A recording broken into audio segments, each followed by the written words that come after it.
আজকের রেসিপি বেগুন চিংড়ি। বেগুন চিংড়ি বানানোর জন্য আমি ৩০০ গ্রাম ছোট সাইজের চিংড়ি নিয়েছি। এই চিংড়িগুলো আমাকে ছাড়াতে হয়নি, আলাদা করে বাজার থেকে ছাড়িয়েই দিয়েছে ওরা। আর বেগুন কেটে নিয়েছি, আলু লম্বা লম্বা করে কেটে নিয়েছি। তো প্রথমে যেটা করব, বেগুনগুলোতে নুন, হলুদ আর সর্ষের তেল মাখিয়ে কিছুক্ষণের জন্য রেখে দেব। আলু তো কাটাই রয়েছে, তার সঙ্গে রয়েছে পেঁয়াজ। পেঁয়াজ কেটে রেখেছি। এছাড়া আদা বাটা রয়েছে, দুটো কাঁচা লঙ্কা মাঝখান বরাবর লম্বা লম্বি করে চিড়ে নিয়েছি। এছাড়া টমেটোও কেটে রাখা হয়েছে। এবারে যে প্রথম কাজটা করতে হবে সেটা হলো আলুগুলোকে গরম তেলে ভেজে নিতে হবে। তার জন্য তেল দিয়ে দিচ্ছি। আর একটা কথা, চিংড়িগুলোতেও কিন্তু আমি নুন এবং হলুদ মাখিয়ে রেখেছি। তেল একটু গরম হয়ে গেলে তাতে আলুগুলো ছেড়ে দেব এবং ছেড়ে দেওয়ার কিছুক্ষণ পরে নুন দেব অল্প, এবং অল্প গোটা জিরে যোগ করে নাড়াচাড়া করে ভেজে নেব।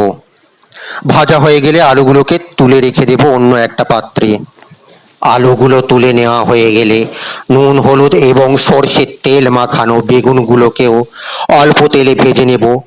ভাজবার সময় মাঝে মধ্যে ঢাকা দিয়ে দেবো এবং মাঝে মধ্যে ঢাকা খুলে নাড়াচাড়া করব। বেশ কিছুটা ভাজা ভাজা হয়ে গেলে বেগুনগুলোকেও তুলে নেব। তারপরে আবার কড়াইয়ে অল্প তেল দিয়ে, তেলটা গরম হয়ে গেলেই তাতে চিংড়িগুলোকে ছেড়ে দেব এবং বেশ কিছুক্ষণ পরে ভাজা ভাজা হয়ে গেলে চিংড়িগুলোকেও তুলে নেব। তুলে অন্য একটা পাত্রে রেখে দেব।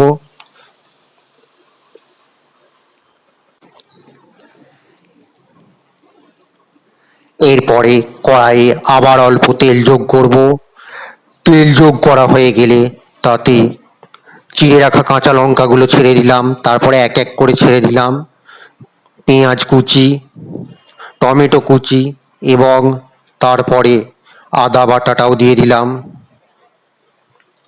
আদা বাটা দেবার সময় আঁচটা অল্প কম করে দেব, নইলে আদাটা পুড়ে যেতে পারে।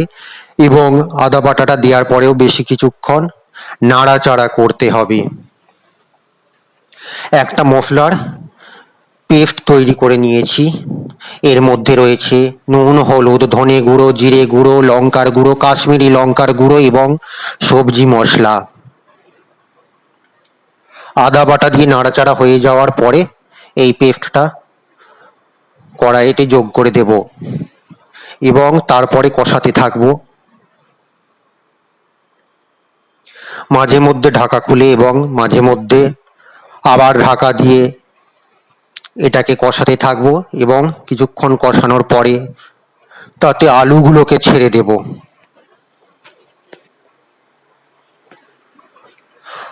আলুগুলো যখন কষানো হবে একটু পরেই তাতে জল যোগ করে দেব এবং ঢাকা দিয়ে কিছুটা সিদ্ধ হতে দেব। তারপর যে কাজটা করতে হবে সেটা হলো বেগুনগুলো সিদ্ধ হতে দেওয়া। অর্থাৎ আলু কিছুটা সিদ্ধ হয়ে গেলে বেগুনগুলোকেও সিদ্ধ হতে দিতে হবে।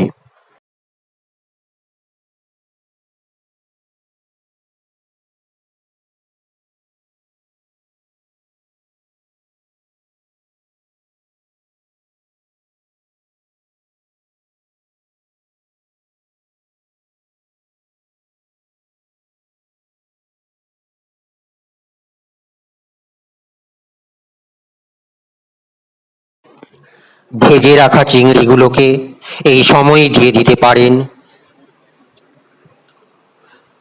এরপরে প্রয়োজন মতো জল যোগ করতে পারেন। এবারে ঢাকা দিয়ে কিছুক্ষণ সিদ্ধ হতে দিন এবং মাঝে মধ্যে ঢাকা খুলে দেখুন আলু বেগুন ঠিক মতো সেদ্ধ হয়েছে কিনা। এবং ঝোল আমরা এক্ষেত্রে রাখবো না, তাই জলটা শুকিয়ে গেলে ওভেনটা বন্ধ করে দেব। আজ এ পর্যন্তই। পরবর্তী ভিডিও নিয়ে আসছি খুব শীঘ্রই। নমস্কার।